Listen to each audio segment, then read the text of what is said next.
Ora viva, muito boa tarde a todos os telespectadores da TV Nzinga. Hoje o programa juvenil vai analisar a questão do ensino pré-escolar. Está conosco o nosso convidado Francisco Teixeira, ele que é ativista e psicólogo de formação. Vou começar então a saudar. Muito boa tarde. Boa tarde, senhor jornalista, e boa tarde a todos os internautas que estão conosco a essa hora. Seja bem-vindo. Obrigado pela primeira vez, né? E muito obrigado. Espero que voltamos a interagir mais vezes, né? Ok, está lançado então assim as primeiras palavras ao nosso convidado e vamos hoje analisar a qualidade do ensino pré-escolar. Começo então a fazer a primeira pergunta. Como é que vai o ensino pré-escolar no nosso país?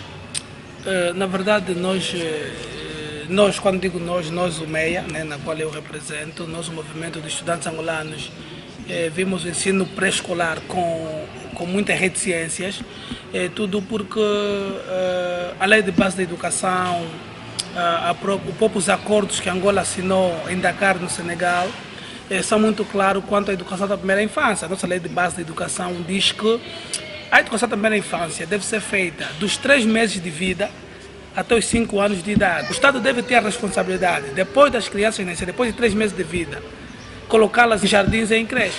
A própria nossa Lei de Base da Educação diz que o ensino pré-escolar deve ser feito em jardins e em creche. Assim recomenda, né, os acordos de Dakar que Angola assinou em 2000 sobre educação de qualidade.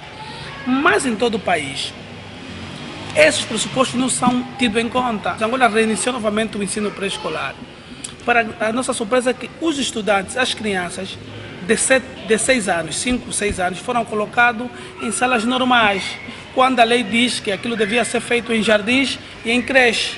Não a partir dos 5, 6 anos de idade. Deve ser feito a partir dos 3 meses de vida até os 5 anos de idade. O nosso governo tinha a obrigação de construir infraestrutura que iam permitir para que os meninos tivessem esse acesso à educação da primeira infância. Nós, aqui onde nós estamos no Kazenga, temos uma estrutura que o Estado construiu para a educação da primeira infância, aqui no Minarse, que está colado ao Zambaú. Temos nos Congolenses, no Rangel, nas Bolinhas.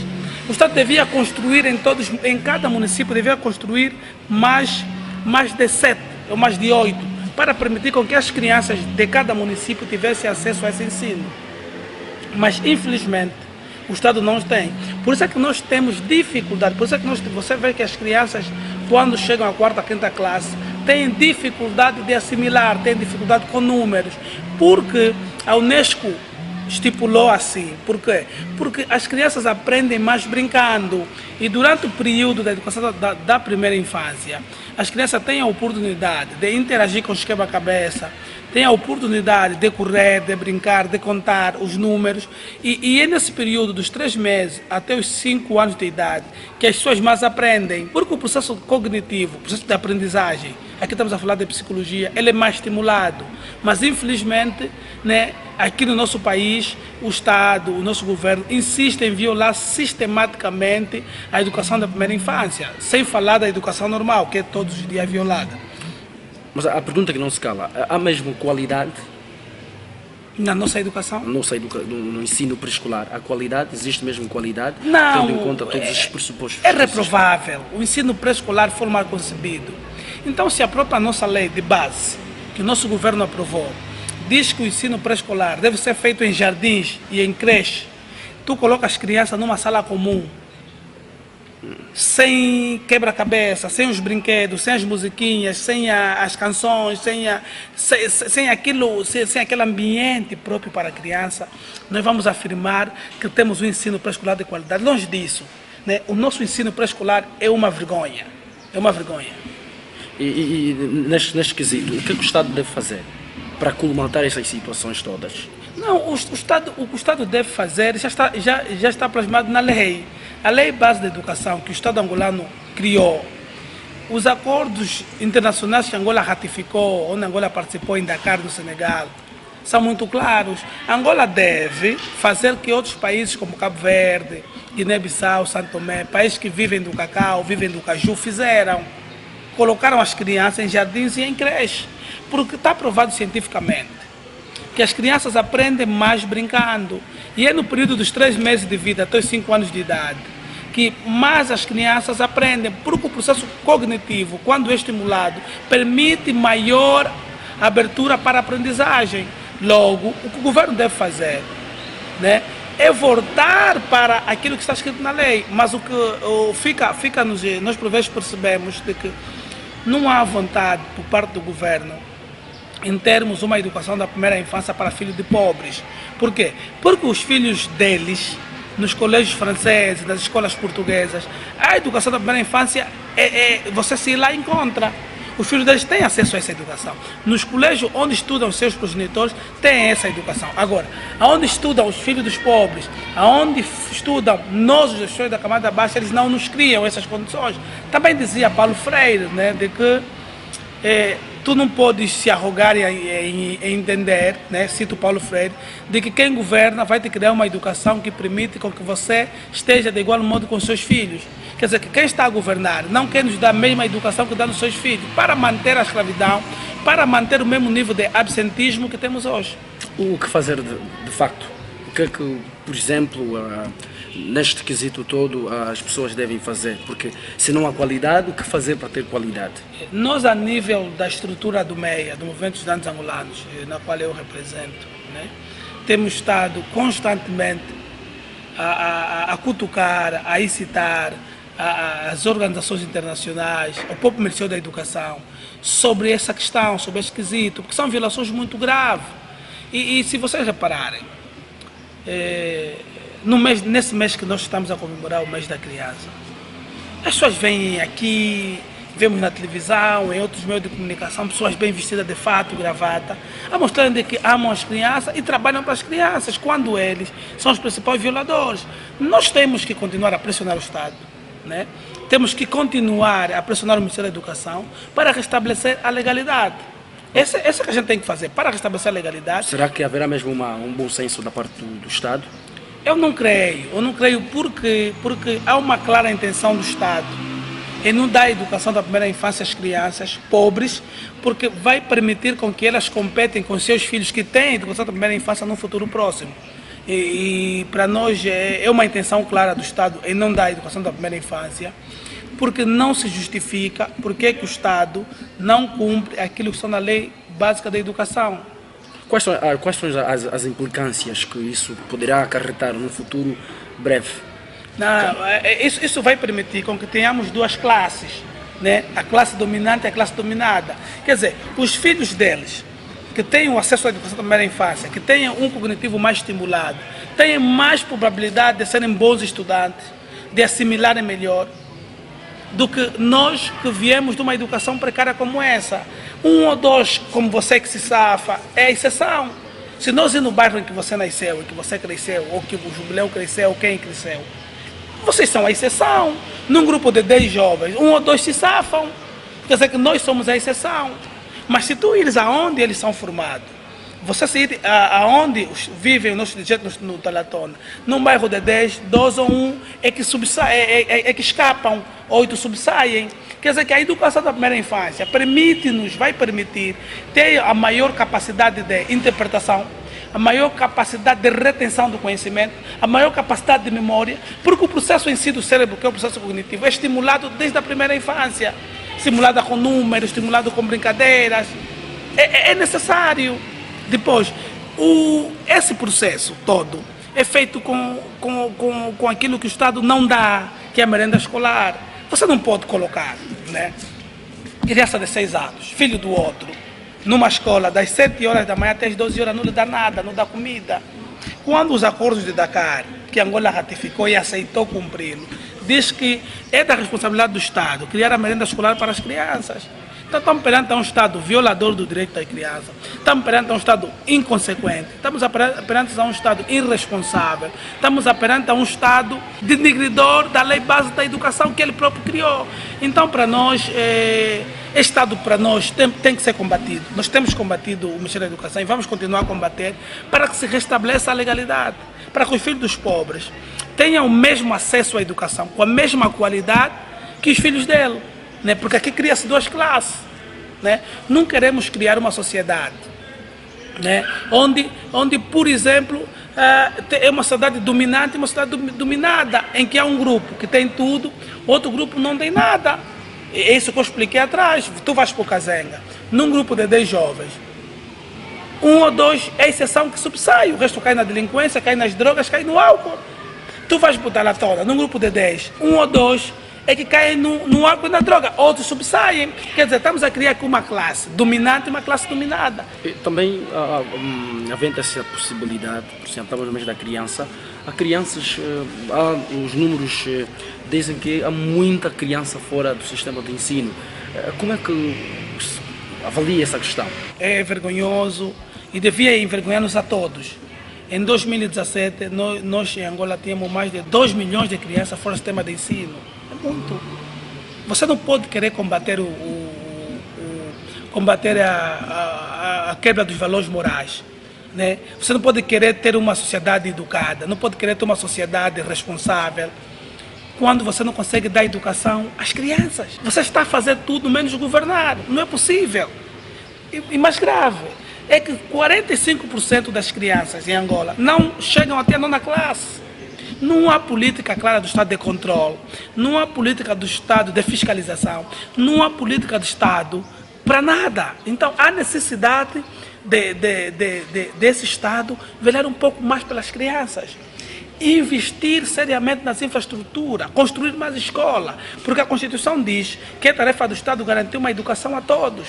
Não podemos todos os anos. As pessoas para estudar têm que andar aos empurrões, é vergonhoso.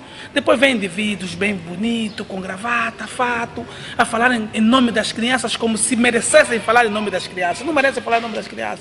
A senhora ministra da Educação não merece falar em nome das crianças. A senhora lá do INAC não merece falar em nome das crianças. São os principais violadores da Lei Básica da Educação, são os principais violadores da Lei Básica das Crianças. São eles os principais, são eles os responsáveis. E agora eu te pergunto, né? Será que alguém um dia vai amar uma pátria que nega educação? As pessoas dizem todos os dias, você vê na televisão, a ministra, o pessoal do governo a dizer: precisamos de amar a pátria, precisamos de amar os símbolos nacionais, amar a bandeira, amar o hino nacional. E eu pergunto, uma criança que você lhe nega o ensino, lhe nega o primeiro ensino, será que vai conseguir amar esse país na mesma proporção que uma criança que está no Talatona, está na escola portuguesa, está na escola inglesa? Claro que não. Você me nega o ensino. Há tempos bateram uma porta lá em minha casa no Zango, porque havia uma criança de 12 anos, queria estudar a 4ª classe. Sempre que ia para a escola, a diretora lhe tirava fora porque não tinha nome na lista. Dia seguinte, meia volta, meio dia novamente na escola. Lhe tirava novamente fora da escola, muito saía a chorar. Mas ela quer estudar. Nós tivemos que intervir, falar com a diretora, porque o Estado estava a violar um direito da criança. Quer dizer, o miúdo vai na escola preparado, a diretora não tem nome na lista, rua. Vai para a escola, rua. Quer dizer, está a traumatizar a criança, né? E eu pergunto, será que essa criança vai amar o país? Vai amar a pátria? Vai amar o hino nacional? Vai amar a bandeira? Com certeza que não. Grato pelas primeiras intervenções. Ficamos por aqui, vamos para um breve intervalo e voltaremos dentro de alguns minutos. Fica aí conosco. Voltamos já.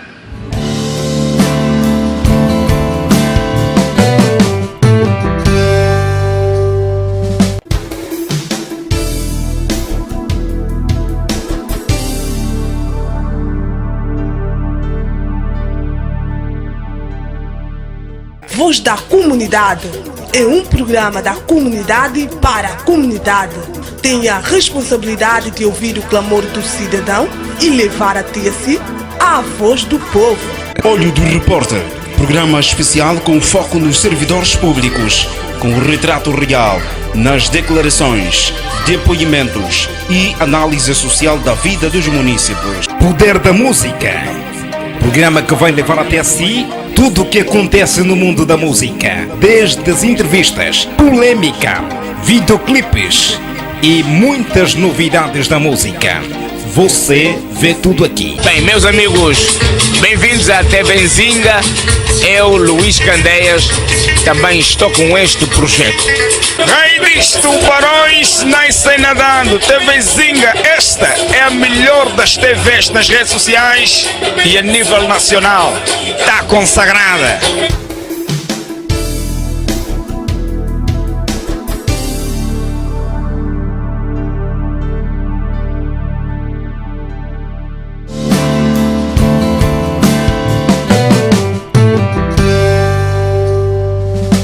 estamos de volta, de novo com o nosso programa Jango Juvenil. Hoje estamos aqui com Francisco Teixeira, que é presidente do MEIA e também psicólogo de formação. Está aqui a fazer análise sobre a qualidade do ensino pré-escolar.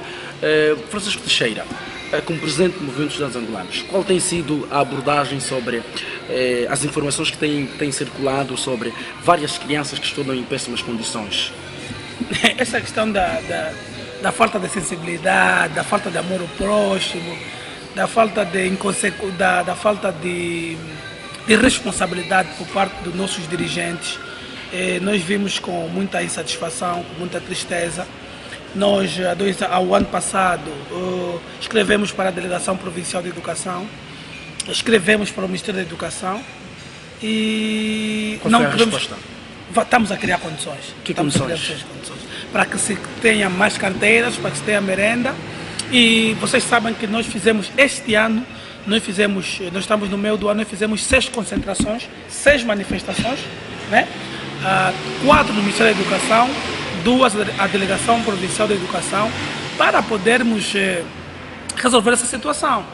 E esse problema da péssima condição das crianças e dos petizes das escolas foi até o mais alto mandatário. Quando nós fomos à Presidência da República, eu coloquei essas questões ao Presidente da República. O Presidente, na altura, disse-nos de que está a criar condições para que as madeiras apreendidas sejam feitas carteiras. E vai citar contactos para saber, junto das administrações municipais, por que as administrações não estavam a dar merenda. E nós estamos, neste momento, parados, porque a nossa luta começou nas escolas, passamos para as administrações municipais, lutamos com a delegação provincial, fomos ao Ministério e menos de um ano chegamos até a Presidência da República. Penso que deixamos as recomendações aonde devíamos ter deixado.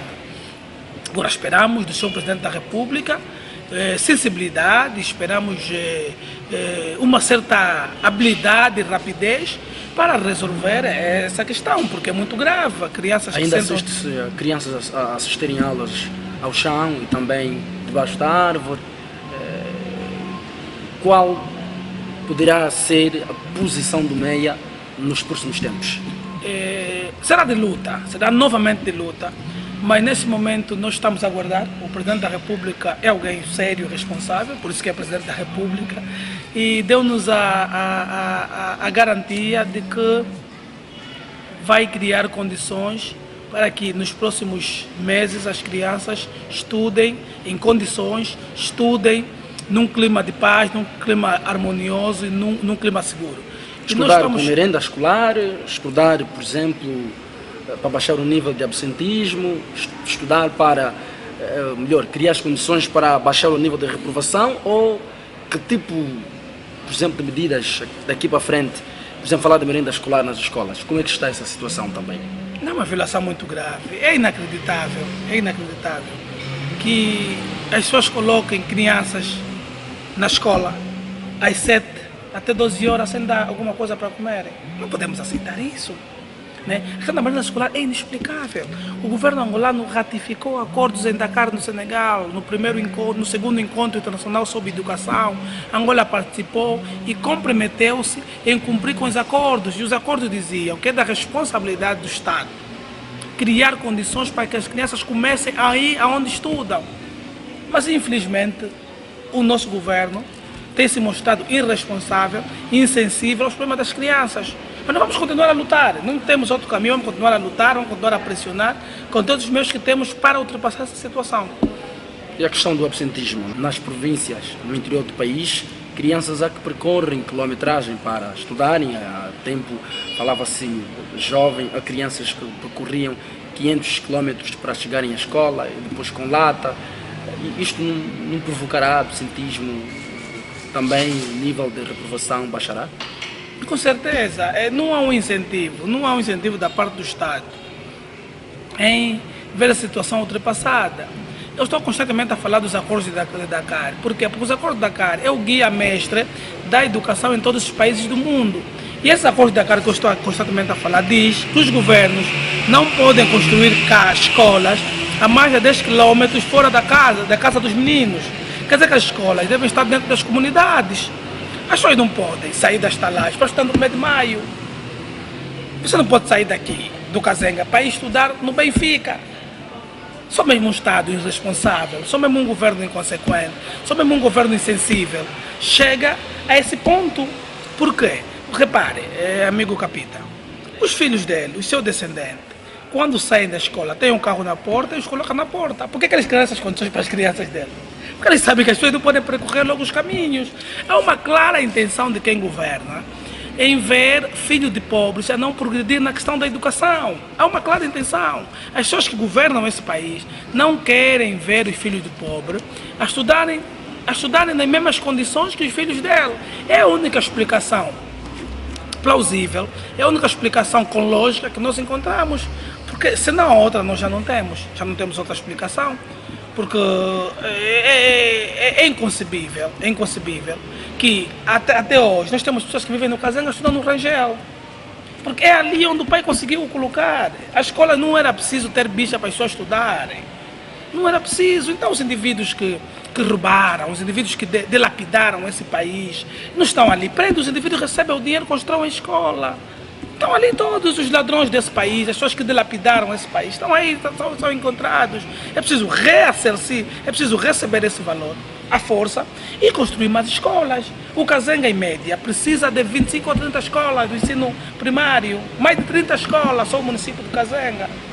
E pergunto, quantas escolas esse governo já construiu esse ano? Nenhuma.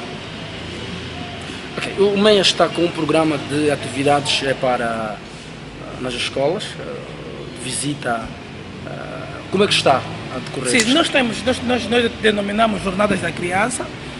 Nós começamos com divulgação da atividade em rádios e meios de informação. Agora estamos na segunda fase, que é a fase de visita às escolas, constatação e interação com os petizes para saber das reais dificuldades que no fundo eles passam em cada escola, porque também há por parte dos diretores uma grande roubalheira, por parte dos diretores. Muitos diretores são gatunos, roubam os estudantes, né? Porque não se entende como é que você numa escola paga o cartão de escola, paga a inscrição à bata, paga o recibo, quer dizer, inventa uma série de questões, combustível, gasolina, blocos, quer dizer, uma série de curvas e contracurvas para os estudantes contribuírem e o dinheiro ficar nos seus bolsos. E nós temos passado as escolas para interagir, vamos começar essa semana.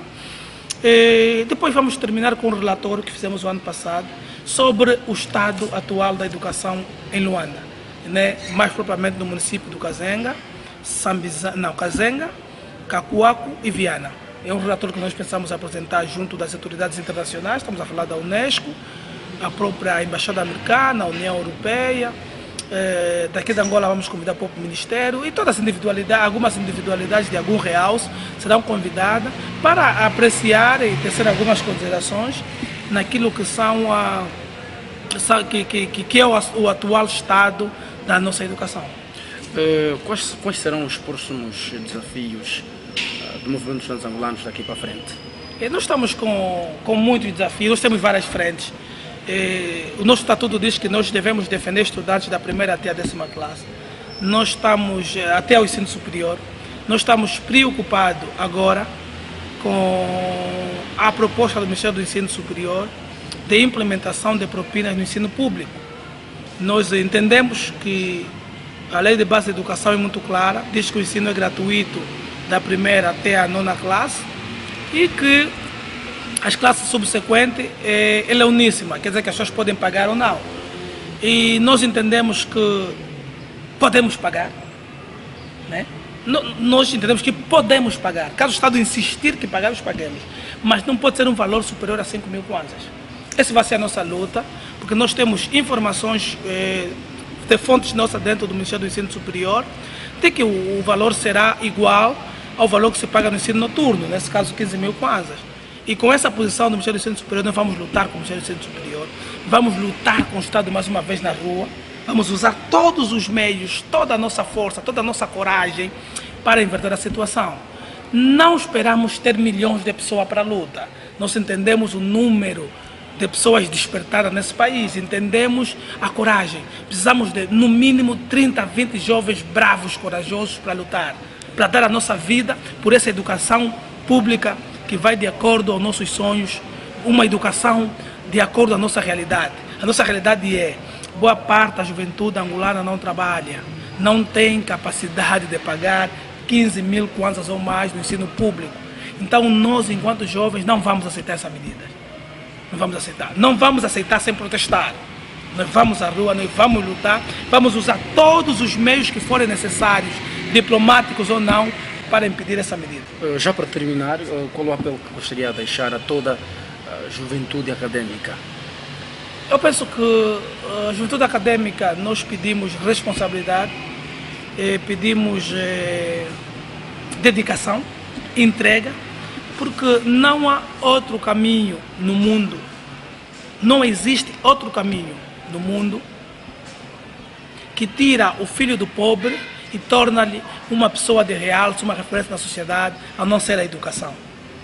Não há nada, mas nada mais sagrado neste mundo para um pai, para uma mãe, do que deixar o seu filho nesse mundo, quando o pai parte, com uma educação e formação acima da média.